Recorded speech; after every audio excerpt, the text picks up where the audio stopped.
So, the election.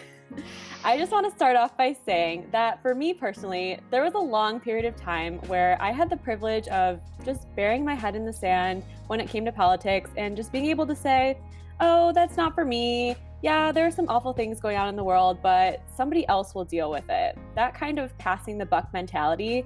And it really wasn't truly until I got sober that there was nowhere left for me to run and hide. I just want to say first, while we're starting off, if you got through this election sober, I see you and I am so proud of you because let me tell you, that was not an easy feat.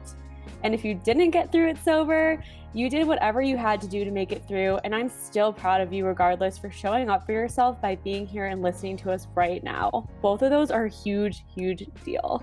That's really, really important because this whole week has been just filled with anxiety, at least for me, because it wasn't necessarily just, high level anxiety the entire time, but, have you ever had like just bite-sized anxiety, fun size activity leftover from Halloween?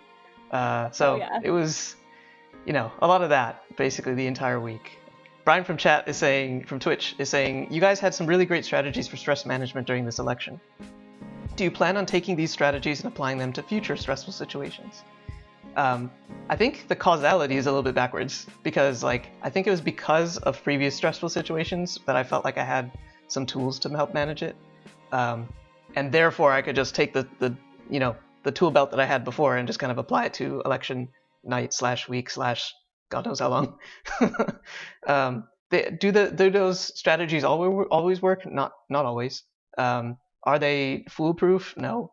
But definitely I think that things like paying attention to what media you're consuming, the kinds of people you're around, how are you taking care of your own physical well-being, your own mental well-being, your own spiritual well-being in whatever way that looks like for you. Those are the sorts of things that I think just categorically you can try to use in any sort of stressful situation, whether that's the election itself or some other thing that might pop up.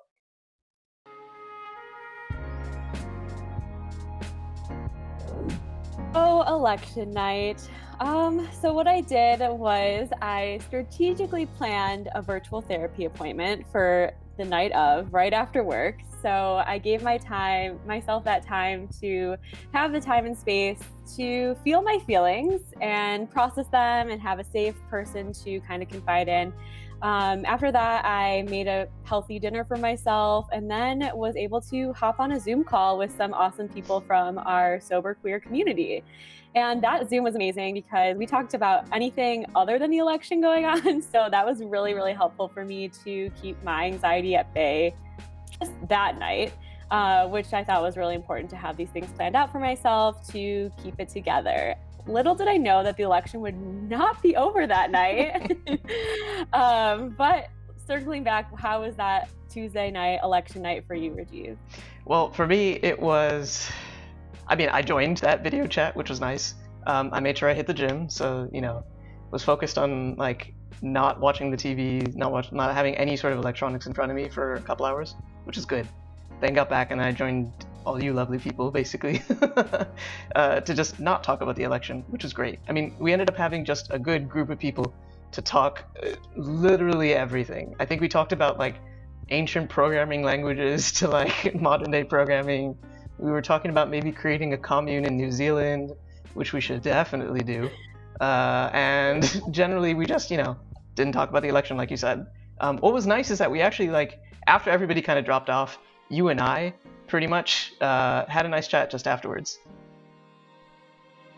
Yes, we did. And actually, that chat that we had that night really allowed me to reflect on how I was deciding to spend my time and energy in regards to the election, since it was such a sensitive time and everything felt super heightened, at least for me. And what you said actually really grounded me back into my body. You just reminded me that I have so much personal power and I'm in control of my boundaries and what I'm willing to put up with. And it really just allowed me to come back into my body and realize I have so much control over what media I take in, who I talk to, who I associate with, and with everybody's true colors coming out during this election about, who they really are. It allowed me to see that for the first time and really really reflect on how I wanted to proceed moving forward with the election still pending and who I wanted to, keep my relationships with and spend my time and energy with. So thank you. I thank you for that, Rajiv. Truly, it was really, really helpful for me personally. No, you're very welcome. It's because I've been struggling with all of that for well before the election as well. And I feel like it's finally gotten to a point where I'm like, all right, cool. I feel like I now have a handle on some of this stuff. And either way, like you and I are coming at this from slightly different angles yet again. Where I'm coming at it from like quarantine was no different than the way that I was living my life from before in many ways because, I'm a pretty introverted guy. Like this is how I live. I spend a lot of time in front of the screen. Like I wasn't somebody who would want to go out all that much, even on weekends. And so for me, it was also trying to figure out like who did I want to then use my social battery with? Because for me, like spending time with other people more than just one on one, just is a little bit exhausting.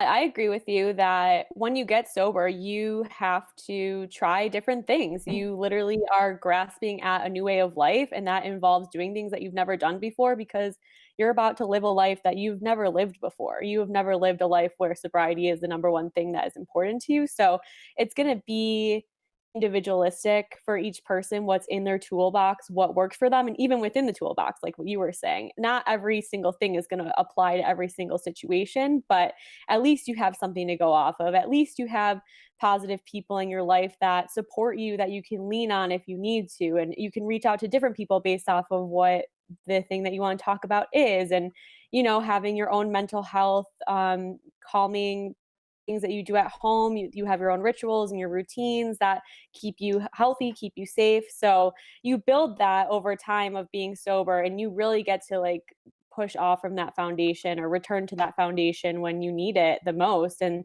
in these stressful situations, when the whole world is going through something, like it is important to retreat and go inside and, really take a look at what you need the most and give it to yourself. Thank you so much for listening to Queer Sober Social Podcast. And always remember, you are queer enough. You are sober enough. You are enough.